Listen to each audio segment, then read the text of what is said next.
Hello and welcome back to the Academic Society. So this is actually going to be part 2 of my time management advice for taking an online class. So last video I shared a video that I sent to my students to help them prepare for the semester, but I have way more tips to give. So I'm sharing the rest of them with you in today's video. So if you're interested in learning some more practical time management tips that you can start implementing right away, definitely keep watching this video. I'm Toyin, the founder of the Academic Society. I got my PhD in math and I landed my dream job as a lecturer, and I create these videos for grad students and academics to talk about time management, productivity, as well as my academic lifestyle. So let's get into today's video. So last time I talked about preparing for time management in an online class. So creating a daily and weekly schedule so that optimizes your productivity and helps you not forget where you need to be and what you need to do. Today we're talking about a few more practical things. So let me share a few things that I think may be helpful for you this semester. Number one, so easy to do, multitasking. So multitasking can actually decrease your productivity. So let's say you have 2 different assignments that you have to do, and maybe you're like working on one, but then remember something for another, and you move on to the other, and you're kind of going back and forth and checking your email and doing all of these things at once. The time that it takes you to stop one thing and reset to do something else actually takes away from your productivity. So I would highly recommend not multitasking so that you can be more efficient and manage your time better. So I recommend focusing on one assignment at a time. But what if you have multiple assignments due, or multiple assignments or tasks that you have to work on for the day?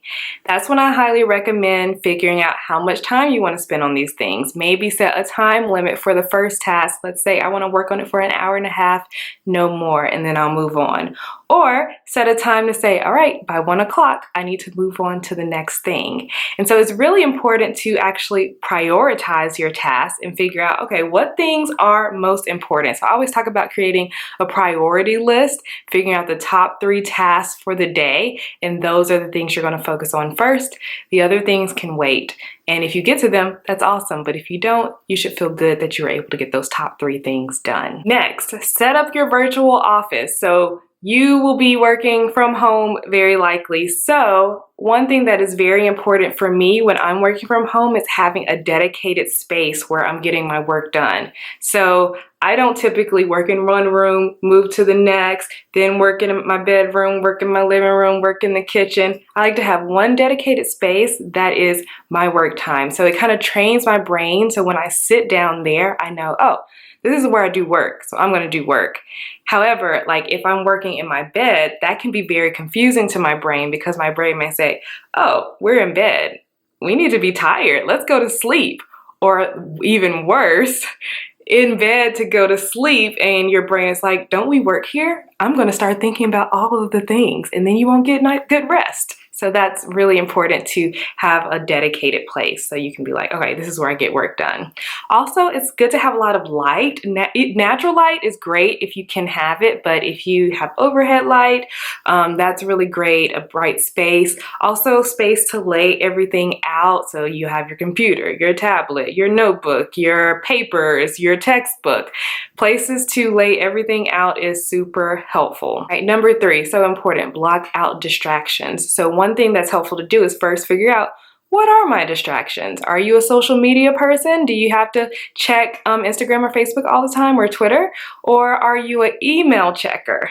Or do people who live with you come and disturb you? There are things you can do to block that distraction. So if people are always disturbing you when you're at home, it's worth it to have a conversation and say, all right, you guys, from 8 a.m. to lunchtime, I'm going to be working on this, so it would be great if no one disturbed me. Or have a little sign on your door. You can do that.